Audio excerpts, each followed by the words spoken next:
y'all, welcome back to another episode of The Mix. I'm your host, Anniekay Anderson, and we have a very, very, very special guest in the house today. Coming all the way from Virginia. Yes. We have SHANN in the building. What's going on, y'all? I'm happy to be here. I'm so happy to have you here. No, like, this girl. is... The pleasure is all mine, bro. Thank you for inviting me out. Oh, it's my pleasure. Truly, truly. I'm so happy they were able to do this. Thank you, Mama. I love R&B. Yeah. I'm an R&B girl, Yeah. so I needed this. Yes, man. Thank you so much. I appreciate you. Of course. So I want to get into, like, where you're from. Yeah. Me personally, I've never been to Virginia. Yeah. I don't know what's up there. Somebody asked me, I couldn't tell them anything. Yeah. So I really want to know, like, what it's like growing up in Virginia. Is it, like, a lot of space to be creative up there?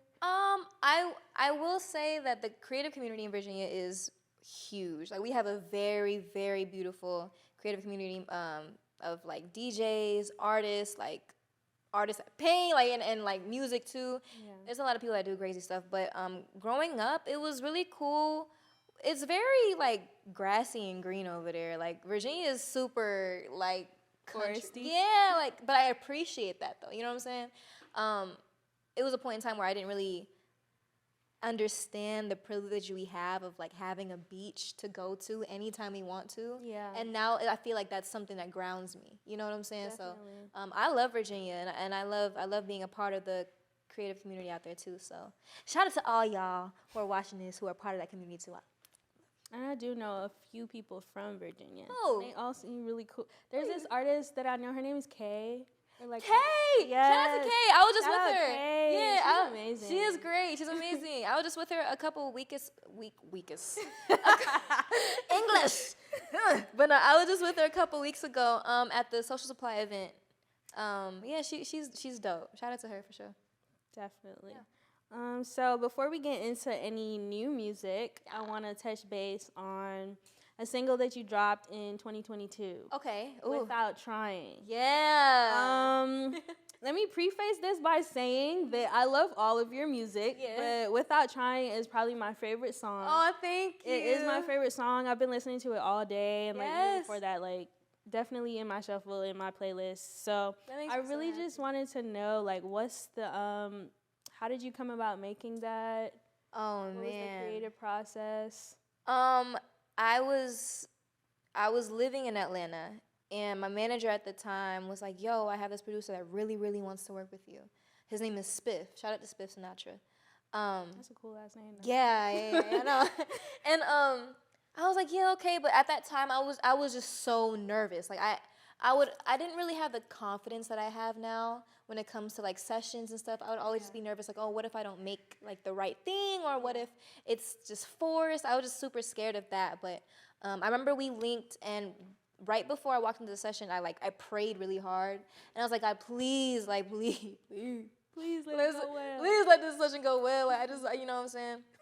I walked in. It's me, Spiff, JB, who's also very talented, and then his name is Justin. He's a songwriter out here. One of the most talented people I've ever met in my whole entire life. I sat down. He starts asking me questions. Just, where you from? Okay, well, like, play us some music. Yeah. I'm playing him some stuff in the vault. He pulls out Without Trying, the beat. And, I mean, instantly, we're like, oh, this is it. And then so we just kind of take turns, like, going bar for bar as far as the song goes. And we're just vibing. And that was my first real experience writing with people, and, like, collaborating. And I understood how good it felt to be able to, you know what I'm saying, to be able to bounce. Yeah, and it was just a beautiful thing. And, we got into the booth, we recorded it officially at Astro Studios. And, I mean, the rest is history. Put a really cool visual behind it, too. Yes, And then yes. Yeah, so, the rest is history, man. I'm glad you're enjoying that track. I really love it. Like, yes, Yeah. like, it's amazing. Thank you. So how was the reception behind it? Oh, when you dropped it? Everyone loved it. It was my first, like, I think that would be my first, like, pop dance record, right? That was the first one I did. So I was new for me, but everybody was loving it. I mean, I loved the track for what it was, but for it to be my first time kind of emerging to, like, the pop sound, like something dancey, the love was overwhelming. We're gonna get into the dancey. Oh, girl. Yeah. You've been dropping some heat lately. So the next single that I want to shine some light on is "Daydreaming Again." You released it earlier this year. Yes. It was all over my social media. Yeah. Like, there was no way that somebody could have missed that you dropped this, because like shout out to the team, because y'all were doing your thing, okay? But I really want to know the history behind that song as well, and I know it's a single that's on your upcoming project. Yes, it is a single. Yes, tell me about Daydreaming Again. Like, Daydreaming Again, girl. I wrote it about this crush I had, right? Ooh. And he had me daydreaming again. So again. No.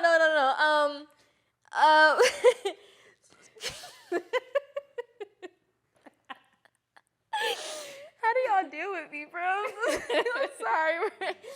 But okay, so he wasn't my crush at the time, but he was like I remember him being a long distance crush I had. He lived in like LA.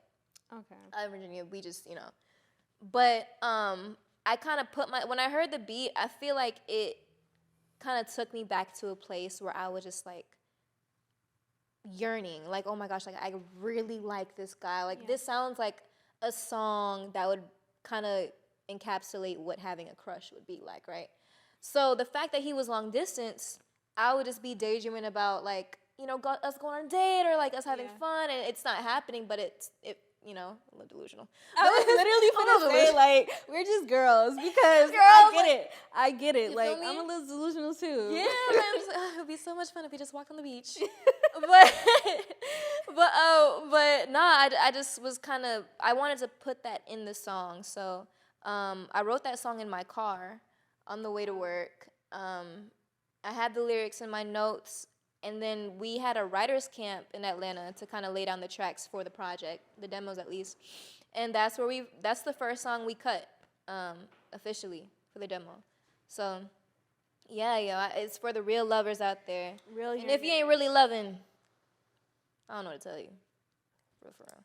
I love that you mentioned yearning, because I was gonna say, like, this is the type of music to have people like really realize that R&B isn't dead. No, it's not. There's been like this topic going around about it being dead. I'm like, R&B is say that it's so alive. Yeah, and not only is R&B alive, love is alive too. You know what I'm saying? And like, I think also it was important for that song. There's just a lot of like, oh, F these girls and F these guys, and it may very well be like that sometimes. But I feel like people forget that, like, loving somebody and liking somebody, that's very exciting. You know what I'm saying? Those butterflies that we get, like, it's super exciting. And I think more people should touch on that. And I think that really pushed me to make that, like, known in this record as well, too. I love that. So, yeah.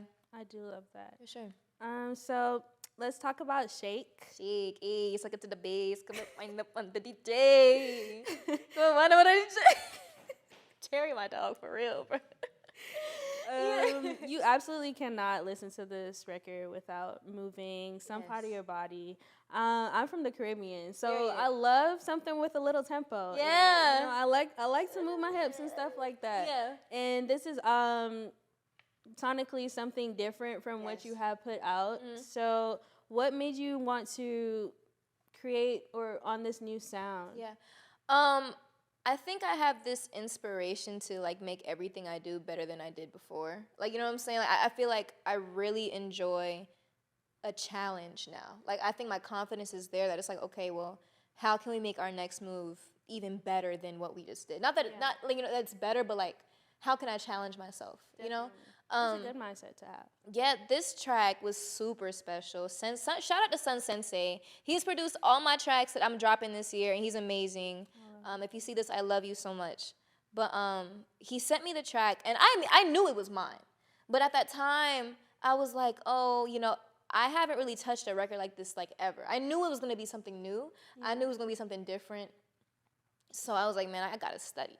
So for some time, I was listening to, like, Bootylicious by Destiny's Child, and like I Fell in Love with the DJ, and Maya, and people, Janet Jackson for sure, and I was listening to them heavy, just trying to gain some inspiration on how to come on this track, because I knew I had to do it the right way, but not, do enough, because the beat was, speaking for itself too. Definitely. I was on the Stairmaster one day, and I was just kind of playing the beat, and that's where like the A, suck it to the bass, come and wind up on the DJ, my girl didn't come to play. That's where that's where that came from. I was on a Stairmaster and I wrote that hook. And at that same writers camp, I invited my girl Jordan out to help me write like the little pieces that I needed as well, because I just wanted it to be good, and I trusted her so much. Shout out to her too. It's literally great. Thank you. Thank you. It's great. And it just, it went like that. I went back home, I recorded it, we did some post-production, and we released it, and it, that's what it was.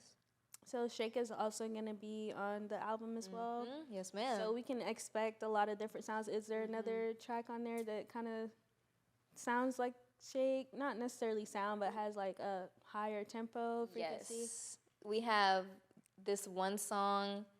I'm going to just say the name because whatever. It's called...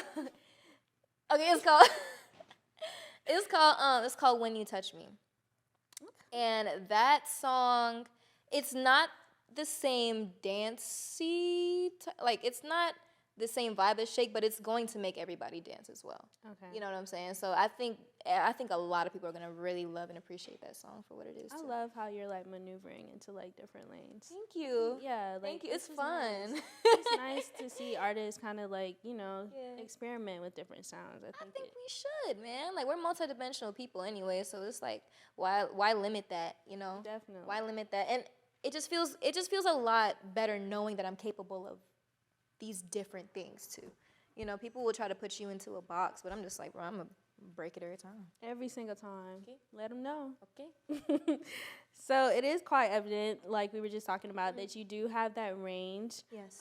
So I really want to get into like what inspired this range. So if you could, I would like you to name your top 5 R&B or just artists in general that have like inspired who SHANN is. Okay. Janet Jackson is number 1. I listen to Janet heavy. She's been my idol since I was like 4. I would then go Maya for sure. I think she was killing it on her scene, and she kind of gave me the confidence to come out with the lighter voice that I had. Yeah. So I've been watching her heavy. Definitely gonna say Brandy, Vocal Bible. I think everybody and anybody who's doing music should listen to her and her backgrounds and her stacks, all that good stuff.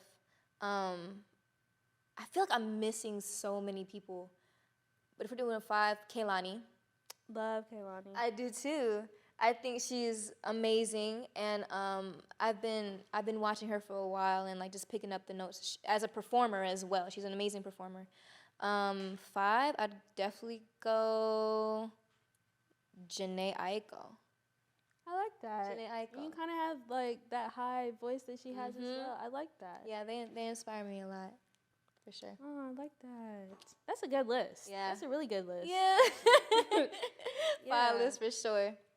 Is there anyone in particular that you would want to collaborate with in the future? Man, Destin Conrad. I'd love to work with Joyce Rice. Oh, these are good names. Yes. Kehlani, of course, I would love to. Victoria Monet, she's been inspiring me a lot lately too. She's a crazy performer, and when it comes to these shows coming up, like I've been watching her heavy as I'm picking up notes from her too. And the list can go on and on and on, really. Key Glock. Key Glock, okay. Hey. Can we see SHANN on a hip-hop track? Can he see me on an R&B hook? Ooh. No, because we need to bring those back, okay. Actually. I feel like we're not making enough. I feel like it'd be fire. So Glock, if you know what I'm saying. If you see this, please lock my in. people call you people. Go get food after. You did mention Victoria Monet, yes. and immediately it made me think about like choreographing and stuff. And yeah. I forgot to ask this, but on Shake, I know there's a video coming out. Are we gonna see like any choreography in there? You're like gonna see a lot of hard choreography in there. I love that. A lot of it.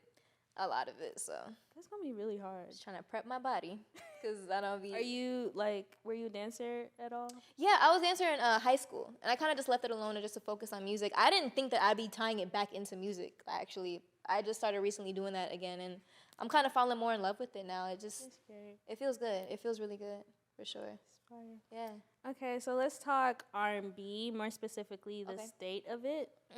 As a fresh face in the industry, I know that like you're coming in at a very interesting time. I kind of dabbled on it earlier, where like people say R&B is dead or whatever. Would you say that it's harder to reach the masses because of this allegedly, like all these alleged R&B is dead thing, or would you see it more as like a 1 second.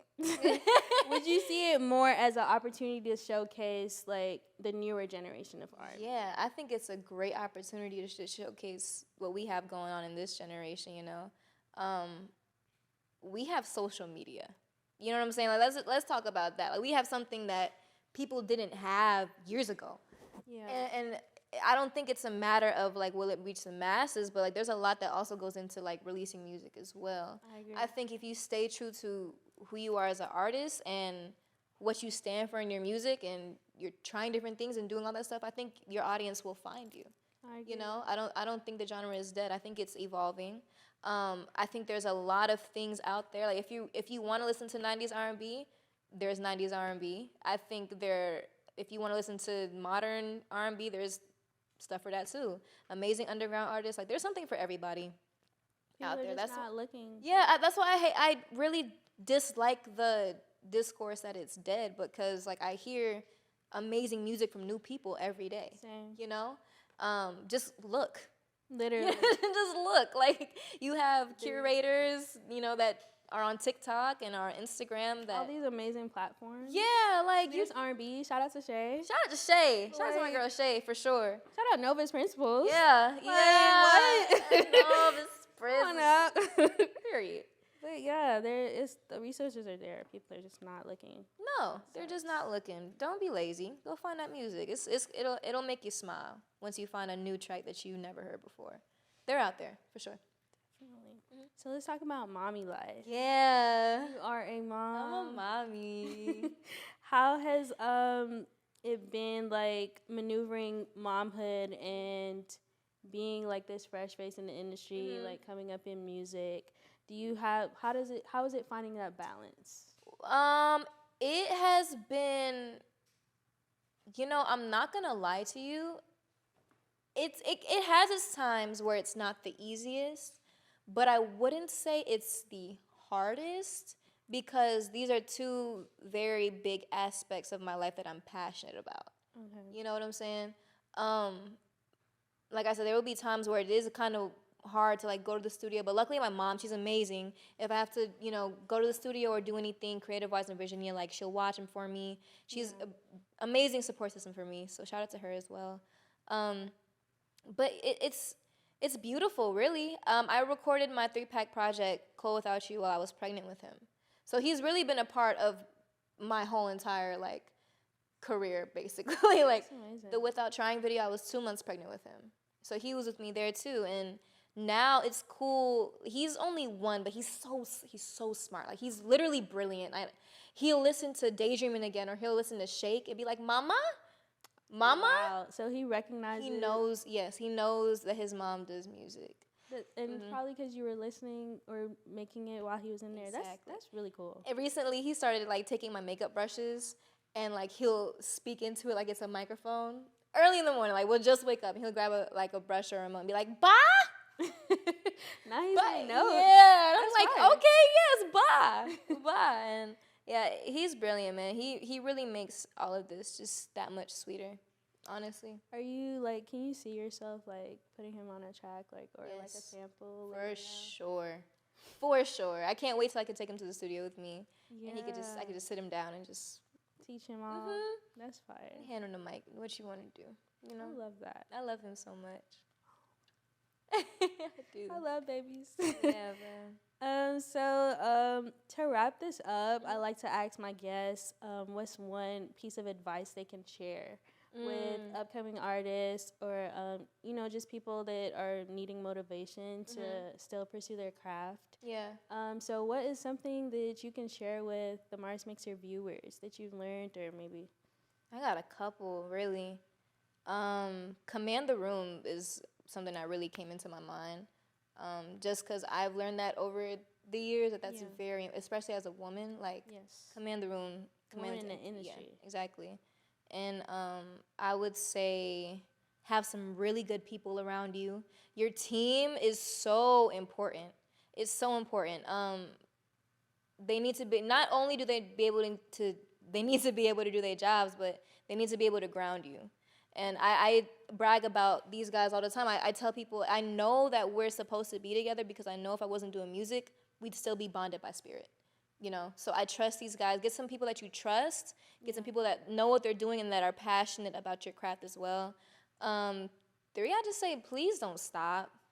Please don't stop. You know what I'm saying? And don't let anybody tell you what's right or what's wrong in music, I'm such an advocate of people just doing what they feel. If it feels good, do it. If it doesn't, then don't. Yeah. And if you feel like stopping, my uncle always tells me, when you feel that resistance, that's the time when you need to do it the most. If you ever feel like stopping, please just know that, you need to keep going. And things are going to work out. I pinky promise. Oh, shit. That was, thank you. That was amazing. Thank you. Thank you. That was so great. That's real. It's real, though. That is. Just from everything that we've experienced for these past 3-4 years, those are the biggest things I've taken away. Noble. I will be taking them away with me today. Yeah. Yeah, for sure, yeah. Thank you so much for being here. This was amazing. Thank you for sharing that advice. I know some people will definitely leave watching this episode with that. Yeah. To my viewers, thank you so much for watching this episode of The Mix. We will see you next time. Mwah.